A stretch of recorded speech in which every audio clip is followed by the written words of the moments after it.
Gabriel Albiac para Red Hispánica. En carta a su amigo Curtius del 30 de octubre de 1819,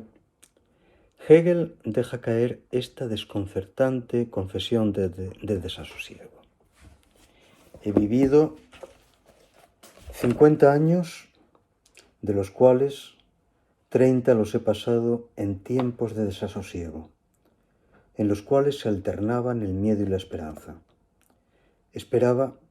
que alguna vez acabasen miedo y esperanza, y ahora me veo obligado a constatar que todo sigue igual. Yo, que tengo ahora 23 más de los que confiesa el profesor berlinés, me aventuro a pensar que no es ese desasosiego del que habla Hegel un rasgo caracterial o psicológico en ese año 1819, que el desasosiego es la filosofía misma, esa filosofía que queda metaforizada desde su inicio en un bello texto del Aristóteles, del Protréptico, el que habla de esos piratas particularmente crueles, que dice: atan a sus cautivos con cuerpos muertos hasta que se descomponen junto a ellos.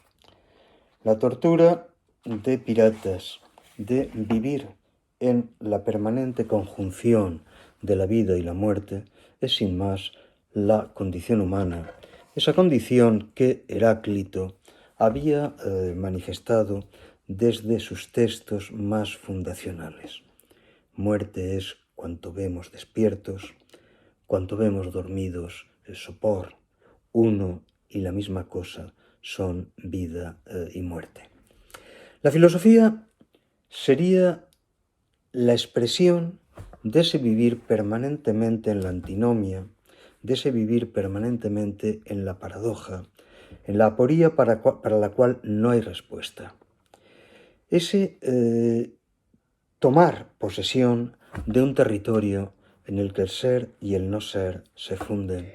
y, a fin de cuentas, en el que el ser y el no ser vienen a ser lo mismo.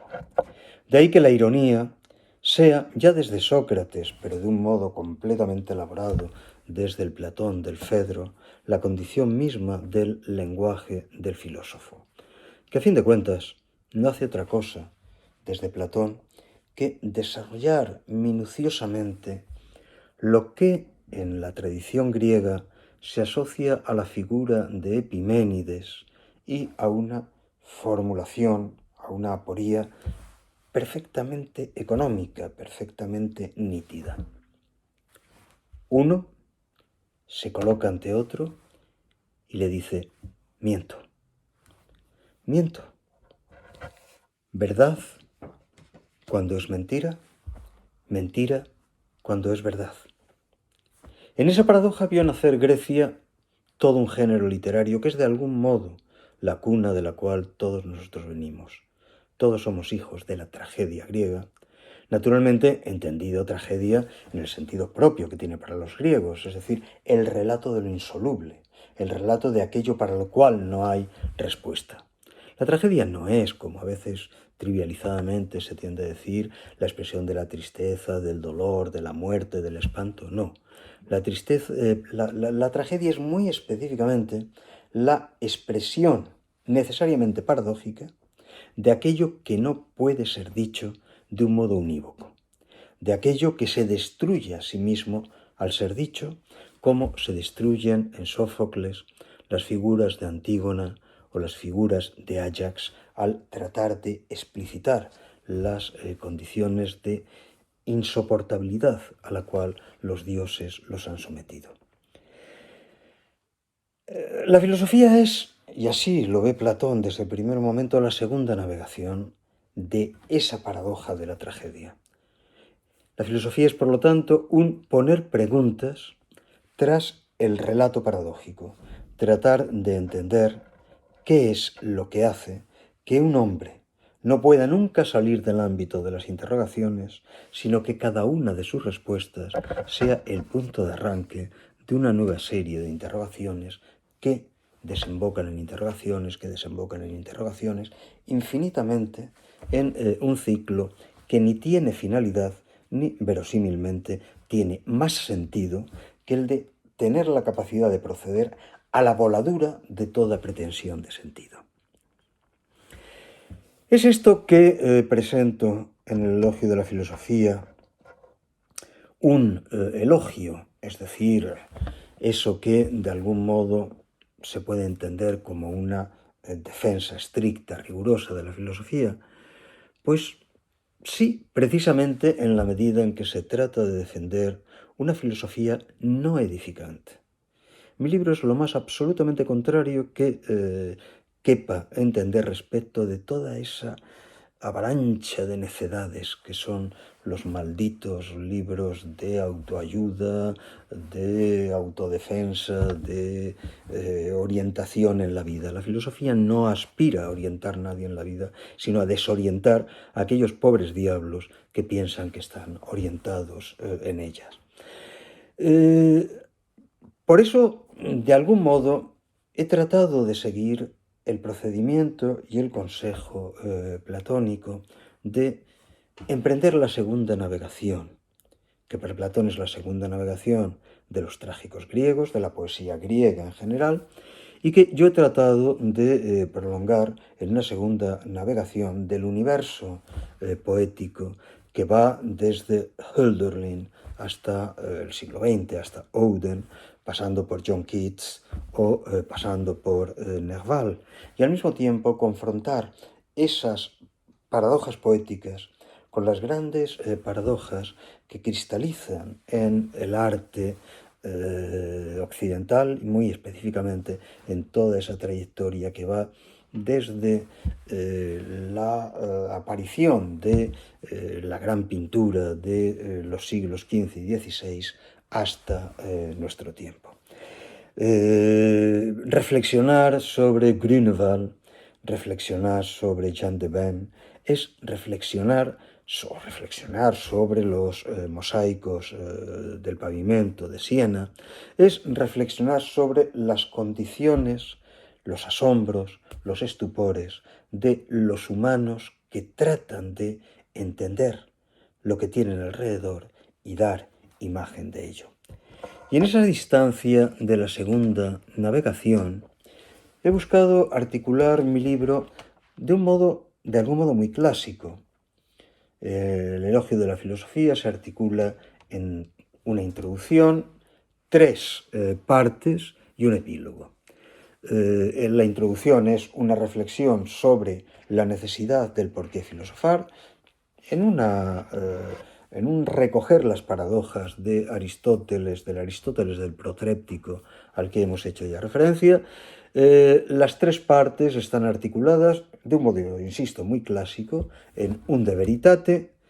con la pequeña, acerca de la verdad, con la pequeña peculiaridad de que, en mi caso, el de veritate es un de mendacio, es un acerca de la mentira, en la medida en que todo en mi libro parte de la constatación de que la mente humana no se enfrenta en el estado de esa pizarra en blanco que gustaban invocar los escolásticos, sino por el contrario, desde un dispositivo de ficciones, desde un dispositivo de engaños, de fantasías, que la filosofía tiene como primera función reducir a su inconsistencia. Del miento epimenídeo tratamos de pasar a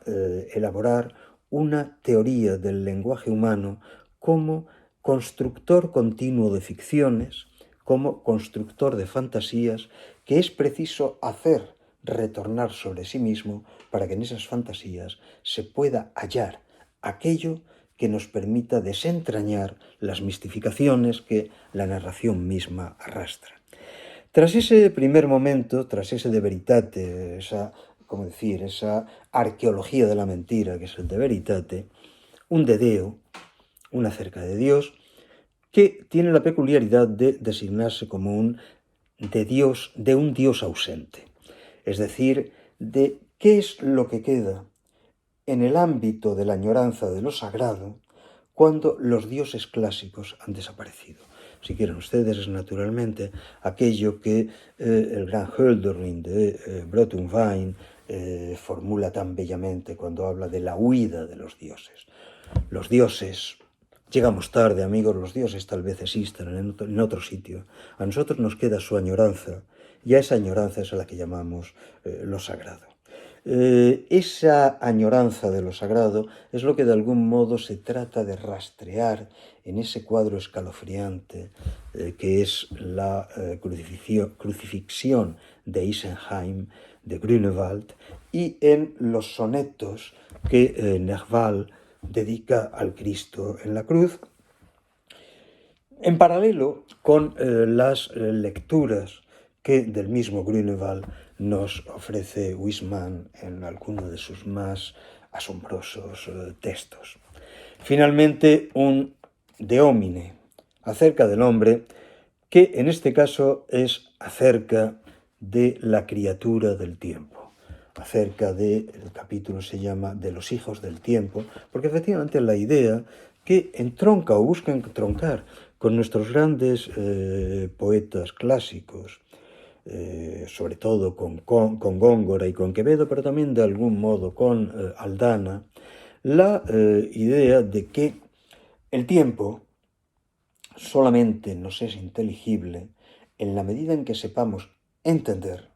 que un hombre es las presentes sucesiones de difuntos de las que habla Quevedo, que nuestra vida no es el despliegue de algo que acaba en un punto final llamado muerte, que nuestra vida se despliega en una cosa llamada tiempo, que se define exclusivamente como la sucesiva cadena de las pérdidas de nosotros mismos. En ese abandonar cualquier pretensión de esencialidad, de sustancialidad humana, en ese tratar de entender el territorio de lo efímero, el territorio de la muerte, como el territorio de la libertad, en la medida en que en cada instante un hombre debe reinventarse a sí mismo, cristalizamos lo que es al mismo tiempo la tragedia y al mismo tiempo la virtud fundamental del humano, la reinvención, aunque sea una reinvención inevitablemente abocada a la derrota. El epílogo es un intento de retomar un viejo tema schellingiano. Dice Schelling, el Schelling de la madurez, que la filosofía es, de algún modo, un apartarse, dice Schelling, alejarse, por así decir, de la última orilla, lanzarse a un mar abierto en el cual ya no hay sentido y en el cual tampoco hay retorno de ningún tipo.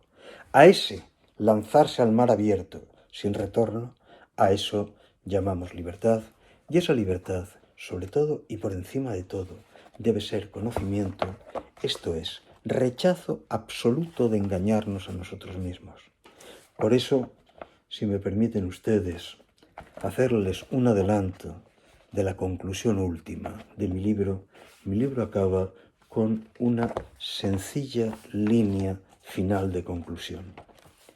y a la descortesía de decir que hay precipicio llamamos filosofía. Muchas gracias.